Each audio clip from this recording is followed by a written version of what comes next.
sur la relation particulière qu'Amélie Nothomb entretient avec ses lecteurs, j'ai une histoire extraordinaire. Elle met en scène une lectrice qui s'appelle Véronique Pouzrat, qui, il y a quelques années, a lu Une forme de vie, livre d'Amélie Nothomb, un roman dans lequel elle raconte une relation épistolaire qu'elle a avec un GI qui est en Irak et qui s'appelle Melvin.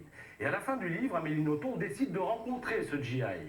Elle prend l'avion pour les États-Unis, puis au dernier moment, elle a peur, elle fait tout pour éviter la rencontre. Et alors, notre lectrice, lisant ça, reste sur sa faim et se dit non, c'est pas possible, je vais lui faire rencontrer Melvin.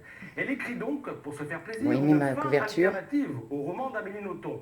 Elle va à une séance de dédicace, elle donne cette fin alternative à Amélie Nothomb et elle se dit peut-être j'aurai un jour des nouvelles. Et le lendemain, coup de fil d'Amélie Nothomb, c'est bien, lui dit-elle, ça me plaît ce que vous avez écrit. Alors Véronique Pouzrat se sent boostée et décide de faire éditer ce qu'elle a écrit. Elle l'envoie à des éditeurs dont l'un réagit immédiatement, c'est un éditeur belge, et ça donne ce livre qui est sorti, Une nouvelle forme de vie. C'est la fin alternative du roman d'Amélie Nothomb. Alors si vous voulez connaître la fin de ce livre, il faut l'acheter, il faut le lire. Et vous avez dans le nouveau livre, cette fin alternative, cette lettre manuscrite d'Amélie Nothomb qui dit « Je ne vois évidemment aucun problème à ce que cette fin alternative soit publiée ». Vous voyez, Amélie Nothomb enchante ses lecteurs et en plus, elle leur met le pied à l'étrier.